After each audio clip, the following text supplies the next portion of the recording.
नमस्कार दोस्तों, मैं हूं पुलकित मोहन सिंगला। स्वागत है आपका हमारे चैनल में। दोस्तों, आज हम इस विषय में बात करेंगे कि आहार से नहीं बल्कि व्यवहार से इंसान का पेट भरता है। दोस्तों, हम इस जीवन में सोचते हैं कि भोजन एक माध्यम है जो हमें तृप्ति देता है, हमारी आत्मा को शांति देता है, हमारे तन को शक्ति देता है, ऊर्जा देता है, जिससे हम चलते रहते हैं। पर हम इस बात पे गौर नहीं करते कि उससे भी ज़्यादा ज़रूरी जो चीज़ है वो है व्यवहार। व्यवहार का इतना बड़ा इम्पैक्ट पड़ता है किसी भी इंसान के ऊपर, इतना बड़ा प्रभाव पड़ता है किसी भी इंसान के ऊपर कि आहार का भी वो प्रभाव नहीं पड़ेगा जो व्यवहार का पड़ेगा। आप किसी के साथ यूँ कह लीजिए, आप किसी से प्यार से 1 मिनट के लिए बात करते हो, उससे प्यार से पुचकारते हो, उसको अच्छे से बात करते हो, उससे कुछ पूछते हो कि भाई तुम ये खा लो, क्या खाओगे, क्या खाना पसंद करोगे, या ये कहो कि नहीं अब तो मैं जो है तुम्हें खाना पड़ेगा, ये है वो है। प्यार से आप किसी को भी करो तो बंदा खुश होके खाएगा, उसको मन में संकोच नहीं रहेगा। और दूसरी तरफ आप किसी को बुरे व्यवहार के साथ ट्रीट करो, अरे कितना खाता है और भी लेगा क्या, क्या चाहिए तुझे, कितना दूँ, कितना खाएगा, तो उसकी भूख तभी की तभी मर जाएगी। तो आपने क्या देखा, अच्छे व्यवहार और बुरे व्यवहार का कितना बड़ा इम्पैक्ट इंसान के ऊपर पड़ा, उसकी आत्मा तक पे पड़ा। कोई भी इंसान, कोई भी आत्मा, ये जो शब्द होते हैं ना, इनकी गहराई इतनी ज़्यादा बड़ी होती है कि नापी नहीं जा सकती। और व्यवहार इन शब्दों के माध्यम से ही संक्रमित होता है, सक्रिय होता है, यूँ कह लीजिए एक संक्रमण के तौर पे बस फैलता चला जाता है। आपका बुरा व्यवहार है तो आपकी बुरी ख्याति फैलती चली जाएगी, एक संक्रमण की तरह आपकी नेगेटिविटी फैलती चली जाएगी। हाँ, कि फ़लाना इंसान बहुत गंदा है, इसका व्यवहार बहुत गंदा है, इससे भाई दूर रहना, बच के रहना, गंदा आदमी है। आप बहुत अच्छे हो तो आपकी वही ख्याति एक अच्छे वे में, पॉजिटिव वे में सारे में फैल जाएगी, ये होते हुए कि भाई फ़लानी बहुत अच्छी है या फ़लाना बहुत अच्छा है, उनसे एक बारी जीवन में ज़रूर मिलना।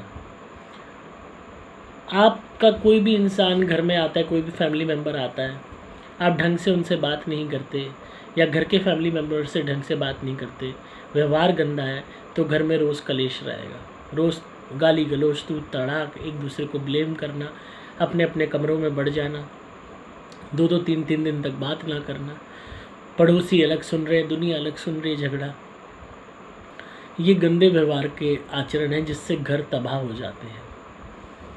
इसी तरह जब आप बाहर बुरा व्यवहार करते हो, दूसरों से बुरा बोलते हो, दूसरों को तंग करते हो, दूसरों से गाली गलौज करते हो, आपने देखा होगा कोई भी आपसे झगड़ा करे, आपके साथ बुरा व्यवहार करे, बदतमीज़ी करे, अगर आप सेंसिटिव इंसान हो, अगर आपकी आत्मा को वो चीज़ें फ़ील होती हैं, तो उस दिन, उस टाइम, उस व्यवहार को सुनने के बाद, झेलने के बाद आपसे घर आके खाना नहीं खाया जाएगा, आपका रोटी खाने का मन ही नहीं करेगा। आप या तो ऐसे ही सो जाओगे या परेशान रहोगे और कुछ भी आपका करने का मन नहीं करेगा, या यूँ कह लीजिए कि एक डल माइंड हो जाएगा, एक हताशा हो जाएगी, ऐसी हताशा जो आत्मा तक को भेदेगी। मैं तो खैर इतना सेंसिटिव हूँ कि मैंने ये चीज़ें फेस की हैं कि जब भी किसी ने बुरा व्यवहार किया तो कहीं ना कहीं उसका बुरा इम्पैक्ट पड़ा, तो एक कभी मन हुआ कि कुछ खाने का मन नहीं किया, दिल इतना ज़्यादा दुखा, आत्मा इतनी ज़्यादा दुखी कि सामने वाला तुम्हारे बारे में ऐसे सोचता है, तुम्हारे बारे में ऐसे कहता है, पर फिर भी अपने मन को हौसला दिया कि नहीं, जो मैंने भोजन करना है अपने शरीर को ऊर्जा देने के लिए करना है। पर मैंने इस इम्पैक्ट को समझा कि व्यवहारों का, वैचारिक शब्दों का कितना बड़ा इम्पैक्ट पड़ता है आपके शरीर पे और आपकी आत्मा पे, कि आपकी भूख तक को ये मार देता है। जब आप किसी के साथ बुरा व्यवहार कर रहे हो और वो बंदा रात को भूखा सोया है आपके कारण, क्योंकि वो शब्द उसको भेद रहे हैं, आप तो कह के चल दिए, पर वो शब्द उसको जब तक भेदते रहेंगे जब तक पूर्णतः वो हताश ना हो जाए। और ऐसे में अगर वो भूखा सोता है या कुछ भी अपनी दिनचर्या से जुड़े हुए काम नहीं कर पाता, तो उसका बहुत बड़ा पाप आपको लगता है, क्योंकि सिर्फ उन शब्दों का, उस बुरे व्यवहार का ही पाप आप पे नहीं चढ़ेगा, पर उसका जो रिमोट कॉज है कि सामने वाले के मुंह से निवाला तक आपने छीन लिया, उसका पेट खाली रहा रात भर या दिन में खाली रहा, और उसके बाद भी वो कुछ भी नहीं कर पा रहा। वो शब्द उसके कानों में गूंज रहे हैं, उसके मन में गूंज रहे हैं, उसके मस्तिष्क में गूंज रहे हैं, उसको रोना आ रहा है, वो तड़प रहा है इंसान, और वो शब्द बार बार बार बार उसकी जो इज़्ज़त है, जो उसकी इंडिविजुअल स्वाभिमान है, उसको चोट पहुंचा रहे हैं, गूंज रहे हैं उसके कानों में एक गुंबद की आवाज़ की भांति। तो ऐसे में जितनी बार भी उसकी आत्मा तड़पेगी, उन शब्दों को बार बार एक गुंबद की आवाज़ की तरह उसके कानों में बजेंगे, उतनी बार ही आप गुनहगार कहलाओगे ईश्वर की अदालत में, और आपकी सज़ा और भी ज़्यादा निर्धारित होती जाएगी।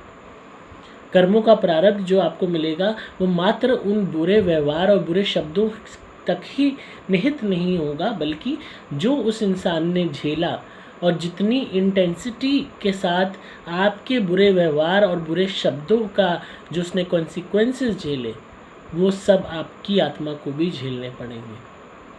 इसलिए हमेशा कहा जाता है कि कभी भी आप किसी के साथ दुर्व्यवहार ना करो, इनह्यूमन व्यवहार ना करो, ऐसे शब्दों का प्रयोग ना करो जो आप अपने लिए इस्तेमाल नहीं करना चाहते। अक्सर लोग एक दूसरे के बाप पे चले जाते हैं कि तेरे बाप की जगह है क्या, तेरे बाप की रोड है क्या, तेरी माँ का ये क्या। माँ और बाप, बहन, इनको टारगेट बनाते हैं। तो हर इंसान का एक रिलेशन होता है अपनी फैमिली के साथ, प्यार होता है, इमोशंस होते हैं। तो ये चीज़ें और भी गहरी चोट करती हैं इंसान के व्यक्तित्व पे, उसकी अपब्रिंगिंग पे, उसके बैकग्राउंड पे, उसकी आत्मा पे। और ख़ासकर जब आप किसी से प्यार करते हो, अपनों से प्यार करते हो, आप अपने खिलाफ़ तो सुन लोगे पर उनके खिलाफ़ नहीं सुन सकते। पर सामने वाले लोग जानबूझ के आपके अपनों के खिलाफ़ बोलते हैं ताकि आपको वो चोट दुगनी दे सकें। तो उन बुरे व्यवहारों का, उन बुरे शब्दों का प्रभाव आप पे और भी गहरा पड़ता है, जिस कारण आपको गुस्सा आता है, आपका मन नहीं करता कुछ करने का, आप चिड़चिड़े हो जाते हो, आपको इरिटेशन होती है, लोग लड़ाई झगड़ा कर लेते हैं, मार पिटाई हो जाती है इन बातों पे। तो कितना गहरा इम्पैक्ट है इन शब्दों का। इस जीवा का प्रयोग अगर आप एक नेगेटिव वे में कर रहे हो, इन हाथों का, अपने एक्शंस का, बिहेवियर का, व्यवहार का प्रयोग गलत वे में कर रहे हो, तो ये आहार से भी ज़्यादा गहरा है क्षति पहुंचाने में, जहर से भी ज़्यादा कड़वा है इसका असर। और ऊर्जा देने की बात आई, अगर आप अच्छा व्यवहार कर रहे हो, किसी को मोटिवेट कर रहे हो, तो वो एक ऐसा ऊर्जा का स्रोत बन जाता है कि क्या तो किसी भोजन पदार्थ से हमें ऊर्जा मिलेगी जो हमें उन सकारात्मक शब्दों से मिलती है। तो इस बात को हमें समझने की बहुत बड़ी ज़रूरत है कि किस तरीके का हम व्यवहार सामने वाले से कर रहे हैं। अगर हमारे व्यवहार के कारण वो आहार तक नहीं कर पा रहा है, उसका आहार तक छिन रहा है, तो ये बहुत ही बुरा कर्म है। इसके बुरे अंजाम आपकी आत्मा को भुगतने पड़ेंगे। मैंने अपने जीवन में ऐसे बहुत इंस्टेंस देखे जब लोगों ने बहुत बुरा कहा, बहुत बुरा भला कहा, ऐसी ऐसी बातें कहीं जो सही नहीं जाए, जो सहन ना हो, ऐसे व्यवहार किए जो सहन ना हो। और भगवान से यही प्रार्थना की कि शायद मेरे बुरे कर्म रहे होंगे कोई ना कोई पिछले जन्म में, जो मुझे ये सब झेलना पड़ा, इतना कुछ सहना पड़ा। इस तरीके के लोग मिल जाते हैं जो बुरा बोलते हैं, बुरा कहते हैं। शायद हमारे में कहीं ना कहीं कोई कमी रही होगी जो हम भुगत रहे हैं। और अगर नहीं रही है कमी, अगर सामने वाले की पहल है, तो ईश्वर अपने आप उन्हें दंड देगा।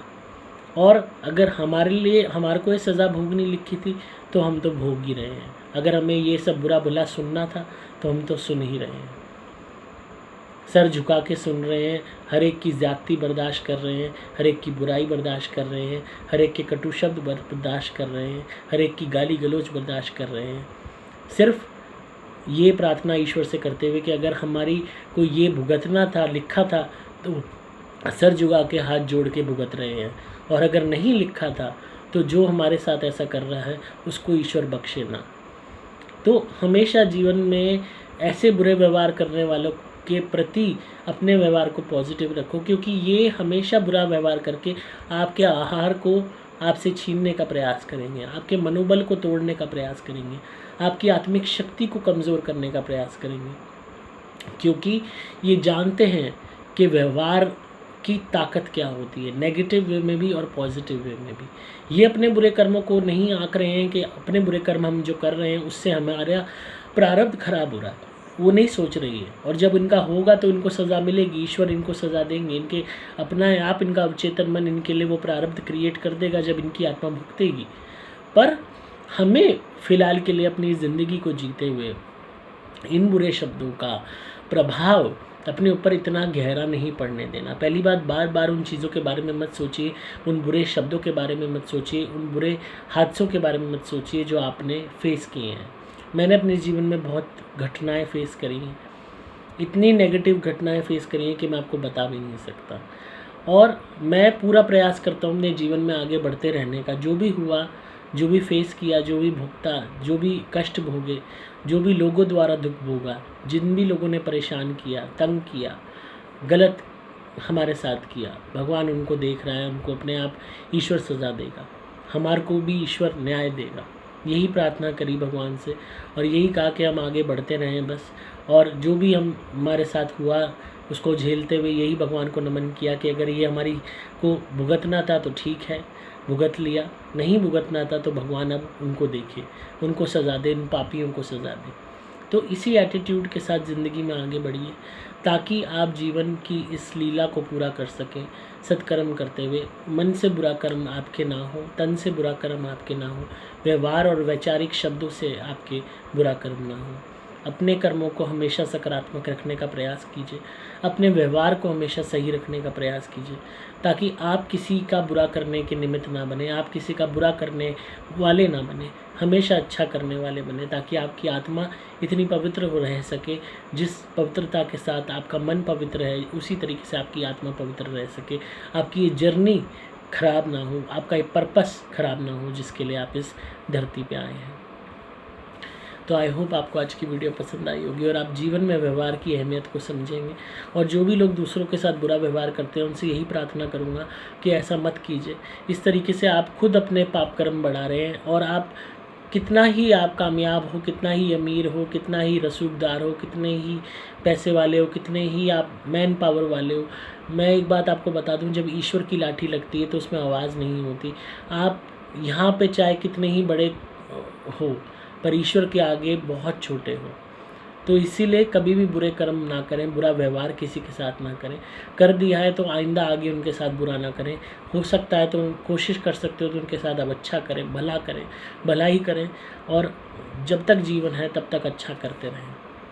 तो आई होप आपको आज की वीडियो पसंद आई होगी। तो इसी तरह सुनते रहिए, प्यार देते रहिए, सब्सक्राइब कीजिए चैनल को ताकि आपको पारलौकिक और आध्यात्मिक दुनिया का ज्ञान मिलता रहे। अगर आप किसी भी नेगेटिविटी से परेशान हैं तो आप मेरी धुनी मंगवाइए। भूत प्रेत व्याधा का नाश होगा, काले जादू की काट होगी।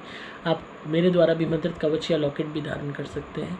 आपको सिंपली मोबाइल नंबर 8130331007 पे कॉन्टैक्ट करना होगा। डिस्क्रिप्शन में आपको डिटेल्स मिल जाएंगी। मैं हूँ आपका दोस्त पवन सिंगला।